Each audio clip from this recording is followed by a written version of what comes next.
Welcome to the AFR Saints channel, where we provide you daily content on your favorite team, the New Orleans Saints. Do us a favor and hit that subscribe button. Be sure to leave your comments below and smash that like button.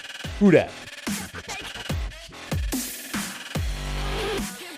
We talked at the start of free agency on Wednesday about the Saints adding a couple of defensive linemen.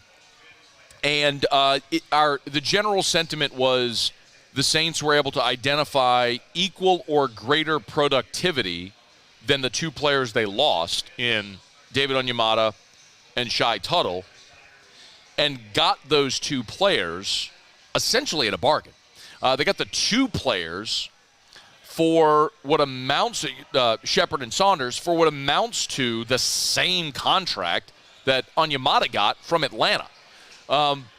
So because the Saints kind of had to shop on the discount rack or had to be prudent, it's like, you go to TJ Maxx, and I don't know this, but my wife does this all the time. I mean, you got to dig. You never know what you're going to find. I mean, you got to dig through 87 racks to find that one pair of pants that might actually fit. But if it does, you're getting a $150 pair of pants for $36.95, right? I mean, like, we've all done, or, well, we haven't all done it. Our wives have all done it, right? Or if you're a lady who's done that, you understand. Or maybe you're a guy who's done it, whatever. You understand my point. The Saints had to go bargain shopping, and they scored.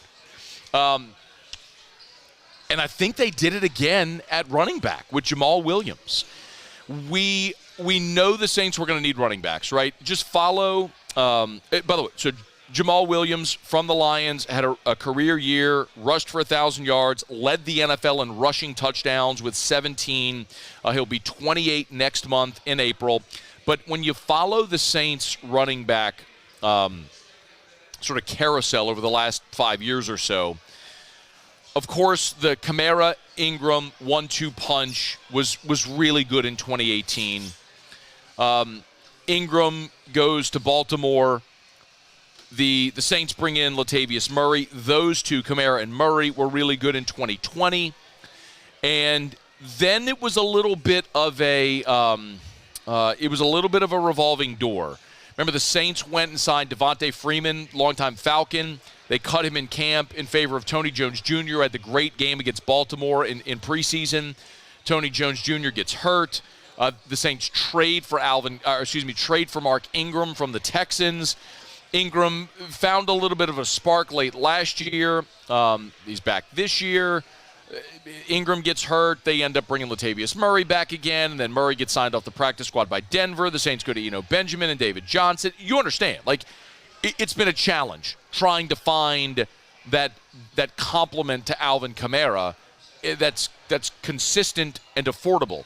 So I would have liked for the Saints a year ago to have drafted a running back. They didn't. They signed Abram Smith, the undrafted free agent out of Baylor, and it didn't work out. He got cut in camp.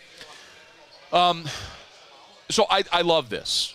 I understanding what the Saints have. It's so interesting to me that they decided to do the contract they did for Derek Carr because that is contrary to the way they're managing how they're spending money in every other way. So, but they got their quarterback. Jamaal Williams, again, a 28-year-old running back coming off his most productive season, where he led the NFL with 17 rushing touchdowns. And he's a guy that in a year where Alvin Kamara may miss 5-6 games, we'll see what that number is, you're going to need depth. You're going to need an option for someone that can be your bell cow if Kamara's out, but you can't be done yet either. So we'll come back to that because I don't think they're done at running back, but a little more here on Williams and why I like him. First of all, he's a veteran running back. And I know that veteran running backs, as they approach 30, we start to see the production drop off. We all know why running backs in the NFL are largely devalued.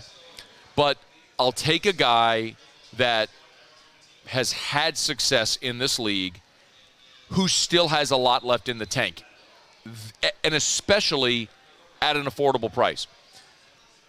Jamaal Williams is entering year 7. By the way, he was a teammate with Taysom Hill at BYU.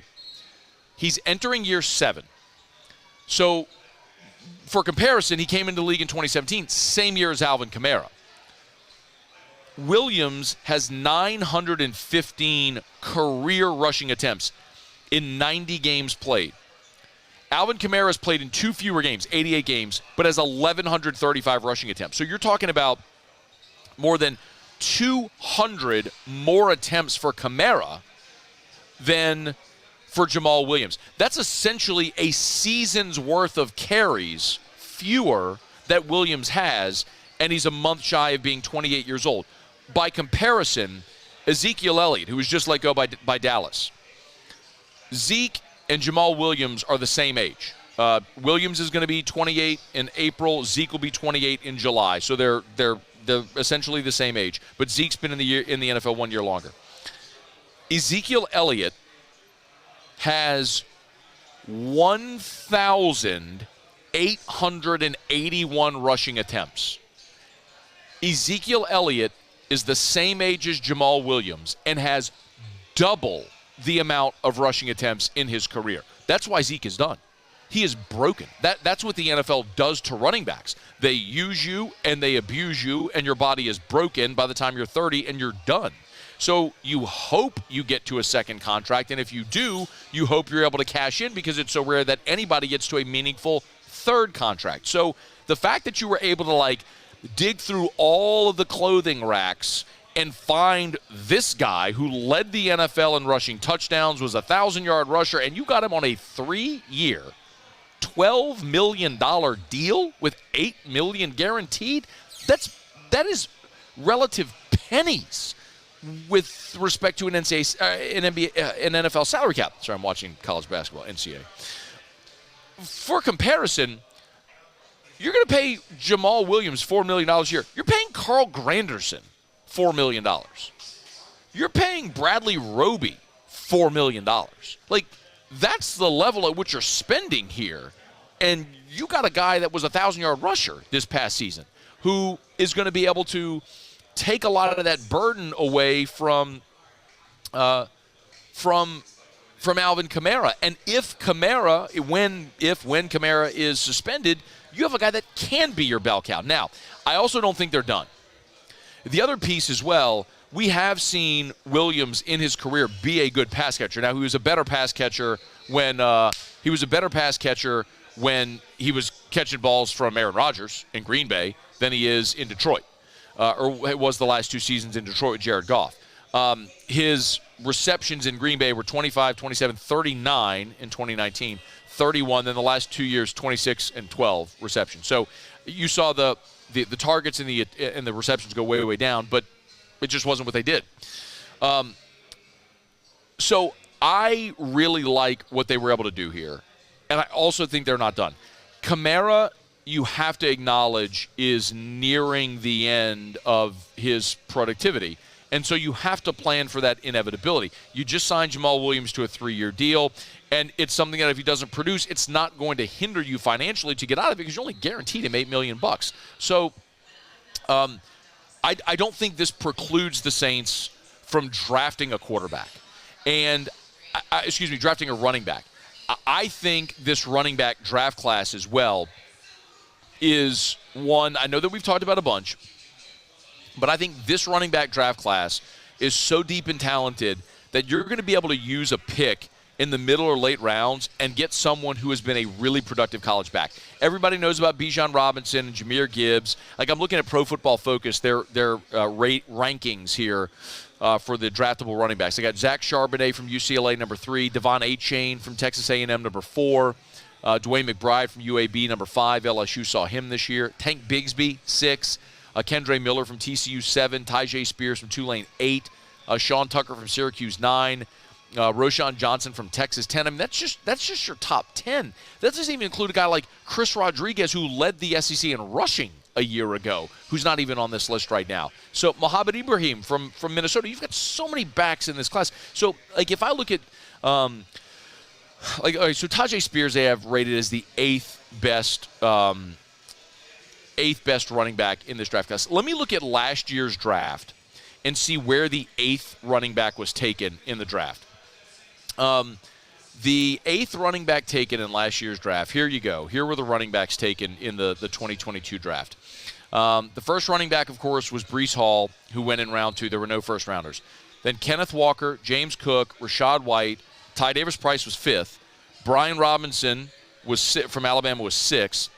Dameon Pierce, 7th. Zamir White from Georgia to the Raiders was the 8th running back taken. He went in round 4. That's my point. Like, Tyjae Spears may be there on the board for you in round 4 or 5. Like, so you don't have to be aggressive to take a Bijan Robinson or a Jahmyr Gibbs early in the draft. You're going to be able to find somebody who's going to give you great value, depth, and then potentially be your starter in a year or 2 down the line. So I think the Saints at running back hit a home run with the signing of Jamaal Williams as a compliment to Alvin Kamara, and they still have the opportunity to go draft another running back somewhere in this upcoming draft. So I really like where the Saints are. Now, I'm not looking at this roster and thinking, that they're a contender.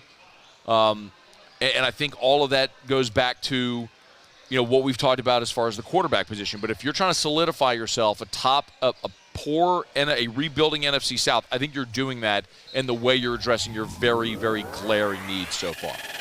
Hey, thanks so much for watching.